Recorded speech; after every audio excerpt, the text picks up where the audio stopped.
Hi hello ನಮಸ್ಕಾರ ಎಲ್ಲರಿಗೂ. Welcome back to my ಚಾನಲ್ಗೆ ಎಲ್ಲರಿಗೂ ಸ್ವಾಗತ. And good afternoon every one. ಇವತ್ತು ಸೆವೆಂತ್ ಕ್ಲಾಸಲ್ಲಿ ಸೆಕೆಂಡ್ ಅಧ್ಯಾಯ, ಇದು ಎರಡನೇ ಅಧ್ಯಾಯ ಯಾವುದಾಗಿದೆ, ಮಧ್ಯಯುಗದ ಯುರೋಪ್ ಬಗ್ಗೆ ಇವತ್ತಿನ ಪಾಠದಲ್ಲಿ ನೋಡೋಣ. ಆಧುನಿಕ ಯುಗದ ಆರಂಭ ಅಂದರೆ ಪುನರುಜ್ಜೀವನ. ಆಧುನಿಕ ಯುಗ ಇಲ್ಲಿಂದ ಆರಂಭವಾಗುತ್ತೆ. ಯುರೋಪಿನ ಸುದೀರ್ಘ ಇತಿಹಾಸವನ್ನು 3 ಯುಗಗಳಾಗಿ ವಿಂಗಡಿಸಿದ್ದಾರೆ.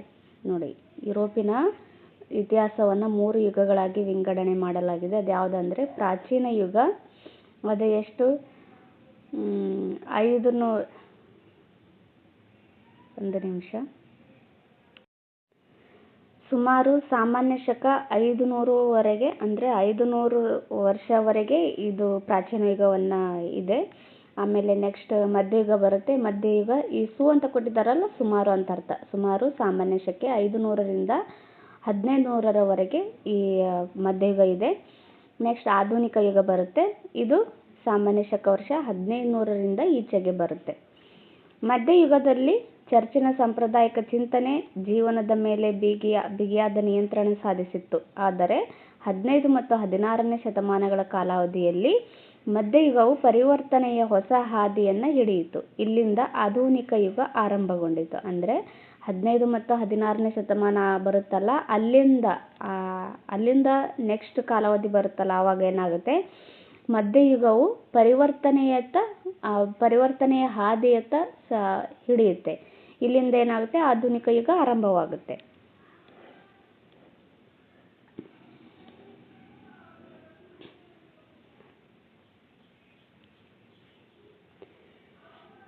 ಆಧುನಿಕ ಯುಗದ ಆರಂಭದ 3 ಮಹತ್ವಪೂರ್ಣ ಐತಿಹಾಸಿಕ ಬೆಳವಣಿಗೆಗಳೆಂದರೆ, ಒಂದು ಪುನರುಜ್ಜೀವನ, ಆಮೇಲೆ ಧಾರ್ಮಿಕ ಸುಧಾರಣೆ, ಆಮೇಲೆ ಭೌಗೋಳಿಕ ಅನ್ವೇಷಣೆಗಳು. ನೋಡಿ, ಈ ಥರ ಕೇಳ್ತಾರೆ. ಆಧುನಿಕ ಯುಗದ ಆರಂಭದ 3 ಮಹತ್ವಪೂರ್ಣ ಐತಿಹಾಸಿಕ ಬೆಳವಣಿಗೆಗಳನ್ನು ವಿವರಿಸಿರಿ ಅಥವಾ ಬರೆಯಿರಿ ಅಂತ ಕೊಡ್ತಾರೆ ಕ್ವಶನ್ನು.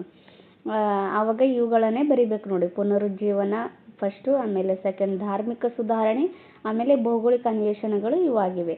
ಪುನರುಜ್ಜೀವನ ಚಳವಳಿಯು ಪರಂಪರಾನುಗತವಾಗಿ ಬಂದ ನಂಬಿಕೆ ಆಚರಣೆಗಳನ್ನು ಪ್ರಶ್ನಿಸುವ ಮನೋಧರ್ಮವನ್ನು ಬೆಳೆಸಿತು.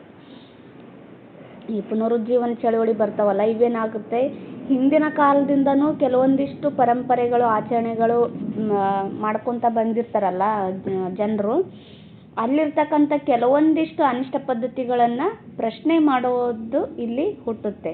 ಧರ್ಮದ ಬಗ್ಗೆ ಅಲ್ಲಿಯವರೆಗೂ ಜನರಿಗೆ ಇದ್ದ ಮನೋಭಾವವು ಬದಲಾಯಿತು. ಅಂದರೆ ಧರ್ಮದ ಬಗ್ಗೆ ಯಾವ ರೀತಿ ಮನೋಭಾವ ಹೊಂದಿರುತ್ತೆ, ಕೆಲವೊಂದಿಷ್ಟು ಮನೋಭಾವ ಏನಾಗುತ್ತೆ, ಬದಲಾವಣೆ ಆಗ್ತವೆ. ಚರ್ಚಿನ ಸಾಂಪ್ರದಾಯಿಕ ನಿಲುವುಗಳ ವಿರುದ್ಧ ದೊಡ್ಡ ಆಂದೋಲನ ಆರಂಭವಾಯಿತು. ಇದರ ಪರಿಣಾಮವಾಗಿ 16ನೇ ಶತಮಾನದ ಯುರೋಪಿನಲ್ಲಿ ವ್ಯಾಪಕವಾದ ಧಾರ್ಮಿಕ ಸುಧಾರಣಾ ಚಳವಳಿಗಳು ನಡೀತವೆ. ನೋಡಿ, 16ನೇ ಶತಮಾನದಲ್ಲಿ ಈ ಧಾರ್ಮಿಕ ಸುಧಾರಣಾ ಚಳವಳಿಗಳು ನಡೀತವೆ. ಸಾರಿ, ನಾಲ್ಗೆಗೆ ಒಂದಿಷ್ಟು ಗುಳ್ಳೆ ಆಗುತ್ತೆ, ಹಾಗಾಗಿ ಸರಿಯಾಗಿ ಪ್ರೊನೌನ್ಸಿಯೇಷನ್ ಆಗ್ತಾ ಇಲ್ಲ. ಈ ಅಥವಾ ಈ ಸ್ವಲ್ಪ ಕಷ್ಟ ಆಗ್ತಿದೆ ಮಾತಾಡೋದಕ್ಕೆ, ಹಾಗಾಗಿ ಸ್ವಲ್ಪ ಪ್ರೊನೌನ್ಸಿಯೇಷನ್ ತಪ್ಪಾಗಿ ಆಗ್ಬೋದು. ತಪ್ಪು ತಿಳ್ಕೊಬೇಡ್ರಿ, ಅಡ್ಜಸ್ಟ್ ಮಾಡಿಕೊಡ್ರಿ ಪ್ಲೀಸ್. ಈ ಅಧ್ಯಾಯದಲ್ಲಿ ಧಾರ್ಮಿಕ ಸುಧಾರಣೆಯ ಅರ್ಥ, ಕಾರಣ, ಗತಿ ಮತ್ತು ಪರಿಣಾಮಗಳನ್ನು ನಿರೂಪಿಸಲಾಗಿದೆ. ಈ ಅಧ್ಯಾಯದಲ್ಲಿ ಇವೆಲ್ಲವೂ ಸಹ ನಿರೂಪಿಸಲಾಗಿದೆ. ಅದನ್ನು ನಾವು ಇಲ್ಲಿ ನೋಡೋಣ. ಮುಂದುವರೆದು ಪ್ರತಿ ಸುಧಾರಣಾ ಚಳವಳಿಯನ್ನು ಕುರಿತು ಕೂಡ ಇಲ್ಲಿ ವಿವರಣೆಯನ್ನು ಕೊಟ್ಟಿದ್ದಾರೆ. ಓಕೆ, ನೆಕ್ಸ್ಟ್ ನೋಡೋಣ.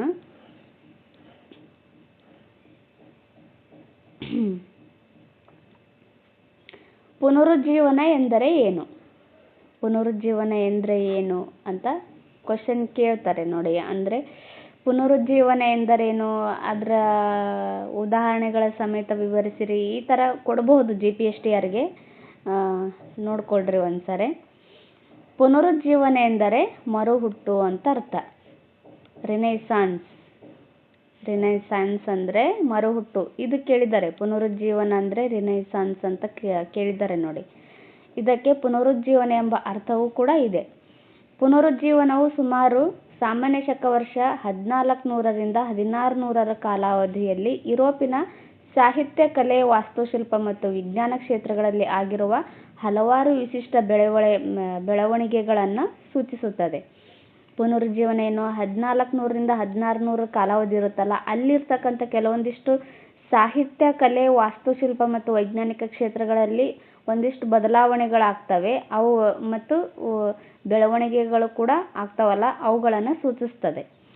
ಪುನರುಜ್ಜೀವನ ಚಳವಳಿಯು ಬೌದ್ಧಿಕ ಹಾಗೂ ಸಾಂಸ್ಕೃತಿಕ ಕ್ಷೇತ್ರಗಳಲ್ಲಿ ಕಂಡುಬರುವ ಸೃಜನಶೀಲ ಬೆಳವಣಿಗೆಯನ್ನು ಅನಾವರಣ ಮಾಡುತ್ತದೆ. ಈ ಚಳವಳಿಯು ಆ ಕಾಲದ ಬದಲಾವಣೆಗಳ ಬಹುಮುಖಿ ಸಂಕೀರ್ಣತೆಯನ್ನು ಒಳಗೊಂಡು ಯುರೋಪನ್ನು ಮಧ್ಯಯುಗದಿಂದ ಆಧುನಿಕ ಯುಗಕ್ಕೆ ಕೊಂಡೊಯ್ದಿತು. ನೋಡ್ರಿ, ಯುರೋಪನ್ನು ಮಧ್ಯಯುಗದಿಂದ ಆಧುನಿಕ ಯುಗದ ಕಡೆ ಕೊಂಡೊಯ್ಯುತ್ತೆ. ಈ ಬೌದ್ಧಿಕ ಮತ್ತು ಸಾಂಸ್ಕೃತಿಕ ಕ್ಷೇತ್ರಗಳಲ್ಲಿ ಕೆಲವೊಂದಿಷ್ಟು ಸೃಜನಶೀಲರ ಅನಾವರಣೆಗಳನ್ನು ಮಾಡಿರ್ತಾರೆ, ಅಂದರೆ ಸಂಶೋಧನೆಗಳನ್ನು ಮಾಡಿರ್ತಾರಲ್ಲ, ಅಂಥವನ್ನೆಲ್ಲನೂ ಈ ಯುರೋಪನ್ನು ಮಧ್ಯಯುಗದಿಂದ ಆಧುನಿಕ ಯುಗಕ್ಕೆ ಒಯ್ಯುತ್ತೆ. ಈ ಪುನರುಜ್ಜೀವನ ಚಳವಳಿ ಎಲ್ಲಿ ಆರಂಭವಾಗಿತ್ತು ಅಂತ ಈ ಹಿಂದೆ ಸಾಕಷ್ಟು ಬಾರಿ ಎಕ್ಸಾಮಲ್ಲಿ ಕೇಳಿದ್ರು ನೋಡಿ. ಇದು ಇಟಲಿಯಲ್ಲಿ ಆರಂಭವಾಗುತ್ತೆ. ಪುನರುಜ್ಜೀವನ ಚಳವಳಿ ಇಟಲಿಯಲ್ಲಿ ಆರಂಭವಾಗುತ್ತೆ. ಪುನರುಜ್ಜೀವನದ ಲಕ್ಷಣಗಳು ಯಾವುವು ನೋಡಿ. ಪುನರುಜ್ಜೀವನ ಎಂದರೆ ಏನು? ಪುನರುಜ್ಜೀವನ ಎಂದರೇನು? ಆಮೇಲೆ ಅದರ ಲಕ್ಷಣಗಳನ್ನು ವಿವರಿಸಿರಿ ಅಂತ ಕೊಡಬಹುದು, ಅಥವಾ ಲಕ್ಷಣಗಳು ಯಾವುವು ಬರೆಯಿರಿ ಅಂತ ಕೊಡ್ತಾರೆ GPSTRಗೆ. ಇವು ಇಂಪಾರ್ಟೆಂಟ್ ನೋಡ್ರಿ. ಪುನರುಜ್ಜೀವನವು ಹಲವು ಲಕ್ಷಣಗಳನ್ನು ಹೊಂದಿದೆ. ಅವುಗಳಲ್ಲಿ ಮಾನವತಾವಾದ ಮತ್ತು ವೈಚಾರಿಕತೆ ಇವೆರಡು ಮುಖ್ಯವಾದ ಲಕ್ಷಣಗಳಾಗಿದ್ದಾವೆ. ಮಾನವತಾವಾದ ನೋಡಿ, ಮಾನವತಾವಾದ ಮತ್ತು ವೈಚಾರಿಕತೆ ಈ ಎರಡು ಪಾಯಿಂಟನ್ನು ಹಾಕಿ ಇದು ಪಾಯಿಂಟ್ ವಿಶ್ಲೇಷಣೆ ಇಲ್ಲಿ ಕೊಟ್ಟಿದ್ದಾರೆ. ನೆಕ್ಸ್ಟ್, ಮಾನವತಾವಾದ ಅಂದರೆ ಪ್ರಪಂಚದ ಎಲ್ಲ ಆಗುಹೋಗುಗಳಲ್ಲಿ ಮಾನವನ ಪಾತ್ರವೇ ಅತಿ ಪ್ರಧಾನ ಎಂಬ ಭಾವನೆಯೇ ಮಾನವತಾವಾದ. ಅಂದರೆ ಪ್ರಪಂಚದಲ್ಲಿ ಏನೇ ಆಗುತ್ತಲ್ಲ, ಏನೇ ಆಗುಹೋಗುಗಳು ಇರ್ತಾವಲ್ಲ, ಅವೆಲ್ಲದಕ್ಕೂ ಮಾನವನೇ ಅತಿ ಪ್ರಧಾನ ಅನ್ನೋ ಭಾವನೆ ಇರುತ್ತಲ್ಲ, ಅದನ್ನೇ ಮಾನವತಾವಾದ ಅಂತ ಕರೀತಾರೆ. ಪ್ರಾಚೀನ ಗ್ರೀಕ್ ಸಾಹಿತ್ಯವನ್ನು ಅಧ್ಯಯನ ನಡೆಸುತ್ತಿದ್ದ ವಿದ್ವಾಂಸರನ್ನು ಮಾನವಾಸಕ್ತರು ಅಂತ ಕರೀತಿದ್ರು. ನೋಡ್ರಿ, ಮಾನವಾಸಕ್ತರು ಅಂದರೆ ಯಾರು ಅಂತ ಕೇಳಬಹುದು ಎಕ್ಸಾಮಲ್ಲಿ. ಪ್ರಾಚೀನ ಗ್ರೀಕ್ ಸಾಹಿತ್ಯವನ್ನು ಅಧ್ಯಯನ ನಡೆಸುತ್ತಿದ್ದ ವಿದ್ವಾಂಸರನ್ನ ಮಾನವಾಸಕ್ತರು ಅಂತ ಕರಿತಾ ಇದ್ರು. ಇದಕ್ಕೆ ಇಂಗ್ಲೀಷಲ್ಲಿ ಹ್ಯೂಮನಿಸ್ಟ್ಸ್ ಅಂತ ಕರೀತಾರೆ ನೋಡಿ. ಇಂಗ್ಲೀಷಲ್ಲೂ ನೆನಪಲ್ಲಿ ಇಟ್ಕೋಬೇಕು, ಯಾಕಂದರೆ ಇತ್ತೀಚೆಗೆ ಕೆಲವೊಂದಿಷ್ಟು ಕ್ವಶನ್ಸ್ ಟ್ವಿಸ್ಟ್ ಮಾಡಿ ಕೇಳ್ತಾರೆ. ಅದು ನಮಗೆ ಗೊತ್ತಿರುತ್ತೆ, ನಾವೇನು ಕನ್ನಡದಲ್ಲಿ ಮಾತ್ರ ಓದ್ಕೊಂಡಿರ್ತೀವಿ, ಇಂಗ್ಲೀಷಲ್ಲಿ ನೋಡಿರೋದಿಲ್ಲ, ಇಂಗ್ಲೀಷ್ ಸ್ಕಿಪ್ ಮಾಡಿಬಿಡ್ತೀವಿ. ಅವ್ರೇನು ಮಾಡ್ತಾರೆ, ಕ್ವಶನ್ಸಲ್ಲಿ ಈ ಕನ್ನಡ ಕೊಡೋದ್ರ ಬದಲು ಡೈರೆಕ್ಟಾಗಿ ಇಂಗ್ಲೀಷಲ್ಲಿ ಕೊಟ್ಟಿರ್ತಾರೆ. ಆವಾಗ ನಮಗೆ ಕಷ್ಟ ಆಗುತ್ತೆ. ಸೊ ಇಂಗ್ಲೀಷಲ್ಲೂ ನಾವು ನೋಡ್ಕೋಬೇಕು. ಮಾನವಾಸಕ್ತರನ್ನು ಇಂಗ್ಲೀಷಲ್ಲಿ ಹ್ಯೂಮನಿಸ್ಟ್ಸ್ ಅಂತ ಕರೀತಾರೆ. ಪ್ರಾಚೀನ ಜೀವನದಲ್ಲಿ ಮಾನವನೇ ಅತಿ ಪ್ರಮುಖ. ಮಾನವನು ಪಾಪಿಯಲ್ಲ, ಅವನು ದೇವರು ಸೃಷ್ಟಿಸಿದ ಜೀವಿಗಳಲ್ಲಿ ಅತಿ ಶ್ರೇಷ್ಠ ಎಂಬುದಾಗಿ ಅವರು ಸಾರಿದರು. ಈ ಮಾನವಾಸಕ್ತರು ಈ ಥರ ಸಾರ್ತಾರೆ. ಏನು, ಪ್ರಾಪಂಚಿಕ ಜೀವನದಲ್ಲಿ ಮಾನವನೇ ಅತಿ ಪ್ರಮುಖ, ಅಂದರೆ ಮಾನವನಿಂದನೇ ಎಲ್ಲನೂ ಸೃಷ್ಟಿಯಾಗಿದೆ ಅನ್ನೋ, ಈ ದೇವರು ಸೃಷ್ಟಿ ಮಾಡಿರ್ತಕ್ಕಂಥ ಮಾನವ ಎಲ್ಲನೂ ಸೃಷ್ಟಿ ಮಾಡಿದ್ದಾನೆ ಜಗತ್ತಿನಲ್ಲಿ ಅನ್ನೋದು ಇವರ ಪ್ರಮುಖ ಅರ್ಥವಾಗುತ್ತೆ. ಮಾನವನು ಪಾಪಿ ಅಲ್ಲ, ಅವನು ದೇವರು ಸೃಷ್ಟಿಸಿದ ಜೀವಿಗಳಲ್ಲಿ ಅತಿ ಶ್ರೇಷ್ಠ ಅಂತ ಇವರು ಸಾರ್ತಾರೆ. ಯಾಕೆ ಅಂತಂದರೆ, ಈಗ ನೋಡಿ, ಒಬ್ಬ ಮಾನವ ಈ ಪ್ರಾಣಿಗಳು ಏನು ಮಾಡೋದಿಲ್ವೋ ಎಲ್ಲನೂ ಒಬ್ಬ ಮಾನವ ಮಾಡ್ತಾನೆ. ಒಂದಿಷ್ಟು ಸಂಶೋಧನೆ ಮಾಡೋದಾಗಿರಬಹುದು, ಇಲ್ಲ ಏನೋ ಒಂದು ಮಾಡಬೇಕು, ಒಂದು ವಿಶಿಷ್ಟವಾಗಿ ಮಾಡಬೇಕಂದ್ರೆ ಅದು ಮಾನವನಿಂದ ಮಾತ್ರ ಸಾಧ್ಯ ಆಗುತ್ತೆ, ಪ್ರಾಣಿಗಳಿಂದ ಸಾಧ್ಯ ಆಗೋದಿಲ್ಲ. ಹಾಗಾಗಿ ಅತಿ ಶ್ರೇಷ್ಠ ಅಂತ ಮಾನವನನ್ನು ಇವರು ಹೇಳಿದ್ದಾರೆ. ವೈಚಾರಿಕತೆ ಅಂದರೆ ಏನು? ವೈಚಾರಿಕತೆ ಅಂದರೆ ಪ್ರತಿಯೊಂದು ವಿಷಯವನ್ನು ಪೂರ್ವಾಗ್ರಹವಿಲ್ಲದೆ ವಿಚಾರ ಮತ್ತು ತರ್ಕದ ನೆಲೆಯಲ್ಲಿ ನೋಡುವುದೇ ಆಗಿದೆ. ಅಂದರೆ ಯಾವುದೇ ಒಂದು ವಿಚಾರ ಆಗಿರ್ಬೋದು, ಪ್ರತಿಯೊಂದು ವಿಷಯವನ್ನು ಪೂರ್ವಾಗ್ರಹ ಅಂದರೆ ಮೊದಲೇ ಇದು ಹಿಂಗಿತ್ತಪ್ಪ ಅಂತ ನಾವು ಮೊದಲೇ ನಮ್ಮ ಮನಸ್ಸಲ್ಲೇ ನಿರ್ಧಾರ ಮಾಡ್ಕೊಳ್ಳೋದಲ್ಲ, ಅದ್ರ ಪೂರ್ವಾಪರವನ್ನು ನಾವು ವಿಚಾರ ಮಾಡಿ ಚರ್ಚಿಸಿ ಅದಾದಮೇಲೆ ಅದ್ರ ಬಗ್ಗೆ ನಾವು ಒಂದಿಷ್ಟು ನಿರ್ಣಯನ ಕೈಗೊಳ್ತೀವಲ್ಲ, ಅದಕ್ಕೆ ವೈಚಾರಿಕತೆ ಅಂತ ಕರೀತಾರೆ. ಅದು ಸತ್ಯವೆಂದು ಕಂಡು ಬಂದರೆ ಮಾತ್ರ ಒಪ್ಪಿಕೊಳ್ಳೋದು, ಇದಕ್ಕೆ ವೈಚಾರಿಕತೆ ಅಂತ ಕರೀತಾರೆ.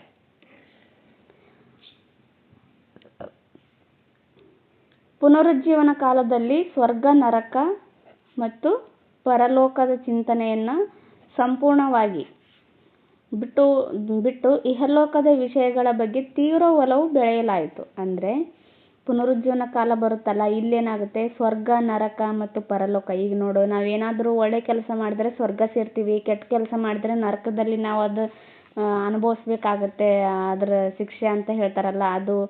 ಆಮೇಲೆ ಪರಲೋಕ ಅಂದರೆ ನಾವು ಸತ್ತು ಬೇರೆ ಒಂದು ಲೋಕಕ್ಕೆ ಹೋಗ್ತೀವಲ್ಲ, ಆ ಥರ ಭಾವನೆ ಪ್ರಾಚೀನ ಕಾಲದಲ್ಲಿ ಇತ್ತು. ಆದರೆ ಅದೇ ಪುನರುಜ್ಜೀವನ ಕಾಲದಲ್ಲಿ ಬಂದಾಗ ಇವೆಲ್ಲ ಚಿಂತನೆಗಳು ಸಂಪೂರ್ಣವಾಗಿ ಬಿಟ್ಟು ಹೋಗಿ ಇಹಲೋಕದ ವಿಷಯಗಳ ಬಗ್ಗೆ ತೀವ್ರ ಒಲವನ್ನು ಬೆಳೆಯಿತು. ಅಂದರೆ ಇವಾಗೇನು ಪ್ರೆಸೆಂಟ್ ನಾವು ಇರ್ತೀವಲ್ಲ ಅದ್ರ ಬಗ್ಗೆ ಇಲ್ಲಿ ಒಲವು ಜಾಸ್ತಿ ಬೆಳೆಯುತ್ತೆ. ಪ್ರಸ್ತುತ ಬದುಕಿಗೆ ಹೆಚ್ಚು ಒತ್ತನ್ನು ನೀಡ್ತಾರೆ. ನೋಡಿ, ಪ್ರೆಸೆಂಟ್ ಏನು ನಾವು ಇರ್ತೀವಲ್ಲ ಆ ಬದುಕಿಗೆ ಇಲ್ಲೇನಾಗುತ್ತೆ, ಪುನರುಜ್ಜೀವನ ಕಾಲದಲ್ಲಿ ಹೆಚ್ಚು ಒಲವನ್ನು ತೋರ್ತಾರೆ. ಈ ವೈಚಾರಿಕತೆ ಆಮೇಲೆ ಮಾನವತಾವಾದ ಇವೆರಡು ಏನಾಗಿದ್ದಾವೆ, ಪುನರುಜ್ಜೀವನದ ಲಕ್ಷಣಗಳಾಗಿದ್ದಾವಲ್ಲ, ಅವನ್ನ ಹೊರತುಪಡಿಸಿ ಯಾವುದಾದ್ರೂ ಇದ್ದಾವ ಲಕ್ಷಣಗಳು ಅಂತ ಕೇಳಿದಾಗ, ಅಭಿಜಾತ ಭಾಷೆಗಳಾದ ಗ್ರೀಕ್ ಮತ್ತು ಲ್ಯಾಟಿನ್ಗಳನ್ನು ತೊರೆದು ಸ್ಥಳೀಯ ದೇಶ ಭಾಷೆಯಲ್ಲಿ ಸಾಹಿತ್ಯ ರಚನೆಯಾದದ್ದು. ವೈಚಾರಿಕತೆ ಆಮೇಲೆ ಮಾನವತಾವಾದ ಇವೆರಡನ್ನು ಬಿಟ್ಟು ಉಳಿದ ಲಕ್ಷಣಗಳಂತಂದರೆ ಅಭಿಜಾತ ಭಾಷೆಗಳಾದ ಲ್ಯಾಟಿನ್ ಮತ್ತು ಗ್ರೀಕ್ ಭಾಷೆಗಳನ್ನು ತೊರೆದು ಸ್ಥಳೀಯ ದೇಶೀಯ ಭಾಷೆಗಳಲ್ಲಿ ಸಾಹಿತ್ಯವನ್ನು ರಚನೆ ಮಾಡಿರೋದು. ಆಮೇಲೆ ಎರಡನೇದ್ದು ಕಲಾ ಪ್ರವೃತ್ತಿಯಲ್ಲಿ ಸೃಜನಶೀಲತೆಯನ್ನು ಮೂಡಿಸಿದ್ದು. ಇವೆಲ್ಲವೂ ಸಹ ಈ ಪುನರುಜ್ಜೀವನದ ಲಕ್ಷಣಗಳಾಗಿದ್ದಾವೆ. ನೋಡಿ, ಇವೆಲ್ಲನೂ ಬರಿಬೇಕು, ನೆನಪಲ್ಲಿಟ್ಕೊಳ್ರಿ. ಕ್ಲಾಸ್ ಮಾಡುವಾಗ ನೀವು ಸೈಡಲ್ಲಿ ಅಷ್ಟೇ ನೋಟ್ಸ್ ಮಾಡಿಬಿಟ್ರೆ ಇನ್ನೂ ಈಸಿ ಆಗುತ್ತೆ ನಿಮಗೆ. ಪುನರುಜ್ಜೀವನದ ಚಿತ್ರಕಲಾವಿದರು ಹೊಸ ಹೊಸ ವಿಷಯಗಳನ್ನು ಆರಿಸಿಕೊಂಡರು. ವಾಸ್ತುಶಿಲ್ಪವು ಹೆಚ್ಚು ಮಾನವ ಕೇಂದ್ರಿತವಾಗಿತ್ತು. ಅಂದರೆ ಜಾಸ್ತಿ ಜನ ಈ ವಾಸ್ತು ಕ್ಷೇತ್ರದಲ್ಲಿ ಹೆಚ್ಚಾಗಿ ಒಲವನ್ನು ತೋರ್ತಾ ಇದ್ರು ಅನ್ನೋದು ಇದ್ರ ಅರ್ಥ ಆಗುತ್ತೆ. ಉದಾಹರಣೆಗೆ ಇಗರ್ಜಿಗಳಿಗೆ ಇಂಗ್ಲೀಷಲ್ಲಿ ಏನಂತ ಕರೀತಾರೆ, ಚರ್ಚಸ್ ಅಂತ ಕರೀತಾರೆ. ನೋಡಿ, ಕೇವಲ ಪ್ರಾರ್ಥನಾ ಮಂದಿರಗಳಾಗಿರದೆ ಕಲಾತ್ಮಕ ವಾಸ್ತುಶಿಲ್ಪಗಳಾಗಿಯೂ ಮೂಡಿ ಬಂದವು. ನೋಡಿ, ಇವೇನಾಗಿದ್ದಾವೆ, ಈ ಪ್ರಾರ್ಥನಾ ಮಂದಿರಗಳಷ್ಟೇ ಆಗಿರಲಿಲ್ಲ, ಇವೇನಾಗಿದ್ದವು ಕಲಾತ್ಮಕ ವಾಸ್ತುಶಿಲ್ಪಗಳಾಗಿಯೂ ಸಹ ಮೂಡಿ ಬಂದವು. ನೆಕ್ಸ್ಟು, ಈ ಪುನರುಜ್ಜೀವನದ ಕಾರಣಗಳೇನು ಅಂತ ಕೇಳ್ತಾರೆ. ಪುನರುಜ್ಜೀವನದ ಕಾರಣಗಳನ್ನು ಇಲ್ಲಿದೆ ನೋಡಿ. ವಿಚಾರ ಸ್ವಾತಂತ್ರ್ಯವೇ ಪುನರುಜ್ಜೀವನದ ಪ್ರಧಾನ ಕಾರಣವಾಗಿದೆ.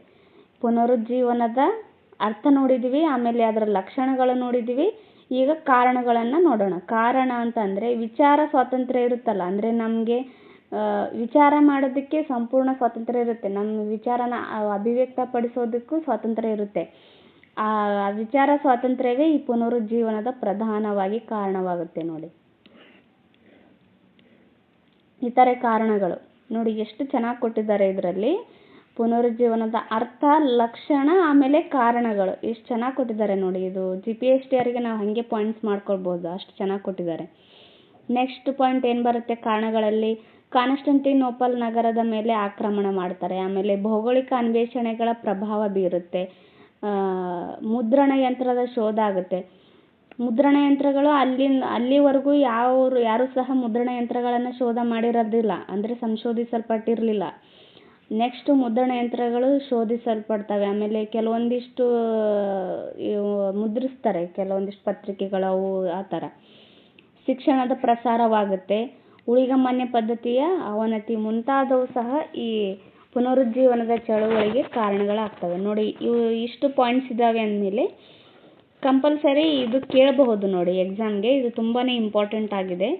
ಸ್ವಲ್ಪ ನೋಟ್ಸ್ ಮಾಡ್ಕೊಳ್ಳಿ, ಹಾಗೆ ನೆನಪಲ್ಲಿ ಇಟ್ಕೊಳ್ರಿ ಇದನ್ನು.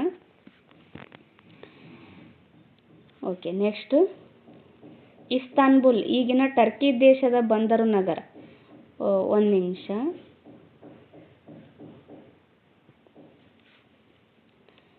ಇಸ್ತಾನ್ಬುಲ್ ಏನಾಗಿದೆ, ಈಗಿನ ಟರ್ಕಿ ದೇಶದ ಒಂದು ಬಂದರು ನಗರವಾಗಿದೆ. ಇದನ್ನು ಹಿಂದೆ ಕಾನ್ಸ್ಟಂಟಿನೋಪಲ್ ಅಂತ ಕರಿತಾ ಇದ್ರು. ನೋಡಿ, ಹಿಂದೆ ಕಾನ್ಸ್ಟಂಟಿನೋಪಲ್ ಅಂತ ಕರಿತಾ ಇದ್ರಲ್ಲ, ಅದು ಇವಾಗ ಇಸ್ತಾನ್ಬುಲ್ ಆಗಿದೆ ನೋಡಿ. ಅದಕ್ಕೂ ಮೊದಲು ಇದನ್ನು ಬೈಜಾಂಟಿಯಂ ಅಂತ ಕರಿತಾ ಇದ್ರು. ನೋಡಿ, ಇದಕ್ಕೆ ಇಸ್ತಾಂಬುಲ್ಗೆ ಎಷ್ಟು ಹೆಸರಿದೆ. ಕಾನ್ಸ್ಟಂಟಿನೋಪಲ್ ಅಂತ ಕರಿತಾ ಇದ್ರು, ಅದಕ್ಕೂ ಮುಂಚೆ ಬೈಜಾಂಟಿಯಂ ಅಂತ ಕರಿತಾ ಇದ್ರು. ಅಂದರೆ ಫಸ್ಟ್ ಬೈಜಾಂಟಿಯಂ, ಸೆಕೆಂಡ್ ಕಾನ್ಸ್ಟಂಟಿನೋಪಲ್ ಅಂತ ಕರಿತಾ ಇದ್ರು. ಈಗ ಪ್ರೆಸೆಂಟ್ ಇಸ್ತಾಂಬುಲ್ ಅಂತ ಕರೀತಾರೆ ನೋಡಿ. ಈ ಕಾನ್ಸ್ಟಂಟಿನೋಪಲ್ ಮೇಲೆ ಆಕ್ರಮಣ ಮಾಡ್ತಾರಲ್ಲ, ಅದನ್ನ ಇಲ್ಲಿ ವಿವರಿಸಿದ್ದಾರೆ. 15ನೇ ಶತಮಾನದ ಮಧ್ಯಭಾಗದಲ್ಲಿ ಅಂದರೆ 1453 ನೋಡಿ, ಕಾನ್ಸ್ಟಂಟಿನೋಪಲ್ ನಗರವನ್ನು ಎಷ್ಟರಲ್ಲಿ ವಶಪಡಿಸ್ಕೊಳ್ಳಾಯಿತು ಅಂತ ಈ ಹಿಂದೆ ಸಾಕಷ್ಟು ಸರ್ ಎಕ್ಸಾಮ್ಗೆ ಕೇಳ್ತಾ ಇದ್ರು. ಇದು ಒಂದಿಷ್ಟು ಏನಾಗಿತ್ತಂದರೆ, ಇದು ಫೇವರೇಬಲ್ ಕ್ವಶನ್ ಆಗಿತ್ತು ಆವಾಗ. KPSCಗೆ, KEಗೆ ಎಲ್ಲದಕ್ಕೂ, KSP ಎಲ್ಲ ಬರುತ್ತಲ್ಲ, ಎಲ್ಲರಿಗೂ ಇದೇನಾಗಿತ್ತು, ಒಂಥರ ಫೇವರೇಬಲ್ ಕ್ವಶನ್ ಆಗಿತ್ತು. ಕಾನ್ಸ್ಟಂಟಿನೋಪಲ್ ನಗರ ಎಷ್ಟರಲ್ಲಿ ವಶಪಡಿಸ್ಕೊಳ್ಳಾಯಿತು ಅಂತ ಕೇಳ್ತಾ ಇದ್ರು. ಇತ್ತೀಚೆಗೆ ಇದು ಕೇಳಿಲ್ಲ, ಬಟ್ ಹೇಳಿಕೆ ರೂಪದಲ್ಲಿಲ್ಲ, ಯಾವುದೋ ಒಂದು ರೀತಿಯಲ್ಲಿ ಕೇಳ್ತಾರೆ ನೋಡಿ. ಇದು ನೆನಪಲ್ಲಿ ಇಟ್ಕೊಳ್ರಿ. 1453ರಲ್ಲಿ ಈ ಕಾನ್ಸ್ಟಂಟಿನೋಪಲ್ ನಗರವನ್ನು ವಶಪಡಿಸ್ಕೊತಾರೆ. 15ನೇ ಶತಮಾನದ ಮಧ್ಯಭಾಗದಲ್ಲಿ ಟರ್ಕರ ಸುಲ್ತಾನ್ ಮೊಹಮ್ಮದನು ಪೂರ್ವ ರೋಮನ್ ಸಾಮ್ರಾಜ್ಯದ ರಾಜಧಾನಿಯಾಗಿದ್ದ ಕಾನ್ಸ್ಟಂಟಿನೋಪಲ್ ನೋಡಿ, ಇದೇನಾಗಿತ್ತು, ಪೂರ್ವ ರೋಮನ್ ಸಾಮ್ರಾಜ್ಯದ ರಾಜಧಾನಿಯಾಗಿತ್ತು ಕಾನ್ಸ್ಟಂಟಿನೋಪಲ್. ಈ ಟರ್ಕರ ಸುಲ್ತಾನ ಯಾರಾಗಿರ್ತಾನೆ, ಮೊಹಮ್ಮದನು, ಈತ ಈ ನಗರದ ಮೇಲೆ ಆಕ್ರಮಣವನ್ನು ಮಾಡ್ತಾನೆ. ಆಕ್ರಮಣದಲ್ಲಿ ಟರ್ಕರು ಚಕ್ರವರ್ತಿ ಕಾನ್ಸ್ಟಂಟೈನ್ನನಿಂದ ಈ ನಗರವನ್ನು ವಶಪಡಿಸಿಕೊಂಡರು. ಇಲ್ಲಿರ್ತಕ್ಕಂಥ ಚಕ್ರವರ್ತಿ ಹೆಸರನ್ನು ಕೇಳಬಹುದು, ಕಾನ್ಸ್ಟಂಟೈನ್ ನೋಡಿ. ಕಾನ್ಸ್ಟಂಟೈನ್ ಈತನಿಂದ ಈ ನಗರವನ್ನು ವಶಪಡಿಸ್ಕೊತಾನೆ. ಯಾರು, ಟರ್ಕರ ಸುಲ್ತಾನ ಮೊಹಮ್ಮದನು. ಗಮನಿಸಬೇಕಾದ ಅಂಶ ಯಾವುದು ಅಂತಂದರೆ, 1453ಕ್ಕಿಂತ ಹಿಂದೆ 11 ಶತಮಾನಗಳ ಕಾಲ ಈ ನಗರವು ಪ್ರಸಿದ್ಧ ಜ್ಞಾನಾರ್ಜನೆ ಕೇಂದ್ರವಾಗಿತ್ತು ನೋಡಿ. ತುಂಬಾ ಇಂಪಾರ್ಟೆಂಟ್ ಇದು. 1453ಕ್ಕಿಂತ ಹಿಂದೇನು 11 ಶತಮಾನಗಳ ಕಾಲ ಅಂದರೆ 11,000 ವರ್ಷಗಳ ಕಾಲ. ಈಗ 1 ಶತಮಾನ ಅಂದರೆ 1,000, 11 ಶತಮಾನ ಅಂದರೆ ಎಷ್ಟು, 11,000 ವರ್ಷಗಳ ಕಾಲ ಇದೇನಾಗಿತ್ತು, ಜ್ಞಾನಾರ್ಜನೆ ಕೇಂದ್ರವಾಗಿತ್ತು, ಅಂದರೆ ಶೈಕ್ಷಣಿಕ ಕೇಂದ್ರವಾಗಿತ್ತು ಈ ಕಾನ್ಸ್ಟಂಟಿನೋಪಲ್. ಈ ಆಕ್ರಮಣದಿಂದ ಪರಿಣಾಮಗಳೇನಾದವು ಅಂತ ಕೇಳಿದ್ದಾರೆ. ಇಲ್ಲಿ ಸ್ಟೂಡೆಂಟ್ಸು ಕೇಳ್ತಾರೆ ಪರಿಣಾಮಗಳೇನಾಯಿತು ಅಂತ. ಅದಕ್ಕೆ ಟೀಚರ್ ಇಲ್ಲಿ ವಿವರಿಸ್ತಾರೆ ನೋಡ್ರಿ. ಅರಬ್ಬರಲ್ಲಿದ್ದಂತೆ ಟರ್ಕರಲ್ಲಿ ಉದಾರ ಮನೋಭಾವವಿರಲಿಲ್ಲ. ಅರಬ್ಬರಲ್ಲಿ ಕೆಲವೊಂದಿಷ್ಟು ಉದಾರ ಮನೋಭಾವ ಇರುತ್ತೆ, ಬಟ್ ಟರ್ಕರಲ್ಲಿ ಆ ಮನೋಭಾವ ಇರೋದಿಲ್ಲ. ಕಲಿಕೆಯ ಬಗ್ಗೆ ಗೌರವ ಕೂಡ ಇವರಲ್ಲಿ ಇರಲಿಲ್ಲ. ಆ ನಗರದಲ್ಲಿದ್ದ ವಿದ್ವಾಂಸರು ಟರ್ಕರ ಭೀತಿಯಿಂದ ತಮ್ಮಲ್ಲಿದ್ದ ಅಮೂಲ್ಯವಾದ ಗ್ರೀಕ್ ಮತ್ತು ಲ್ಯಾಟಿನ್ ಗ್ರಂಥಗಳೊಂದಿಗೆ ಇಟಲಿ ಮತ್ತು ಯುರೋಪಿನ ಇನ್ನಿತರ ಭಾಗಗಳಿಗೆ ಪಲಾಯನಗೈದರು. ಅಂದರೆ ಟರ್ಕರು ಈ ಕಾನ್ಸ್ಟಂಟಿನೋಪಲ್ ನಗರವನ್ನು ವಶಪಡಿಸ್ಕೊತಾರಲ್ಲ, ವಶಪಡಿಸ್ಕೊಂಡಾದ್ಮೇಲೆ ಅವರು ಕ್ರೂರವಾಗಿ ಆಡಳಿತವನ್ನು ನಡೆಸ್ತಾ ಇರ್ತಾರೆ. ಇವರು ಕಲಿಕೆ ಬಗ್ಗೆ ಗೌರವ ಕೊಡ್ತಾ ಇರಲಿಲ್ಲ. ಹಾಗಾಗಿ ಆ ನಗರದಲ್ಲಿ ಕೆಲವೊಂದಿಷ್ಟು ವಿದ್ವಾಂಸರು ಇರ್ತಾರಲ್ಲ, ಅವ್ರೇನು ಮಾಡ್ತಾರೆ, ಇವರ ಭೀತಿಯಿಂದಾಗಿ ಅವರು ಕೆಲವೊಂದಿಷ್ಟು ಬುಕ್ಸ್ ಬರೆದಿರ್ತಾರಲ್ಲ, ಗ್ರಂಥಗಳು, ಆ ಅಮೂಲ್ಯ ಗ್ರಂಥಗಳನ್ನು, ಅಮೂಲ್ಯವಾದ ಗ್ರೀಕ್ ಮತ್ತು ಲ್ಯಾಟಿನ್ ಗ್ರಂಥಗಳು ಏನು ಮಾಡ್ತಾರೆ, ಇಟಲಿ ಮತ್ತು ಯುರೋಪಿನ ಇನ್ನಿತರ ಭಾಗಗಳಿಗೆ ಏನು ಮಾಡ್ತಾರೆ, ವಲಸೆ ಹೋಗ್ಬಿಡ್ತಾರೆ, ಅಂದರೆ ಓಡೋಗ್ಬಿಡ್ತಾರೆ ಬೇರೆ ಬೇರೆ ದೇಶಗಳಿಗೆ. ಇಟಲಿಯ ವಿವಿಧ ನಗರಗಳಲ್ಲಿ ನೆಲೆಸಿದ ಅವರು ಪ್ರಾಚೀನ ಜ್ಞಾನ ಪ್ರಚಾರ ಮಾಡತೊಡಗಿದರು.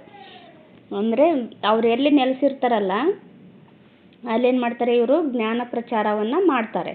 ಹೀಗೆ ಕಲಿಕೆಯ ಕಾನ್ಸ್ಟಂಟಿನೋಪಲ್ನಿಂದ ಇಟಲಿಗೆ ಸ್ಥಳಾಂತರಗೊಂಡಿತು ನೋಡಿ.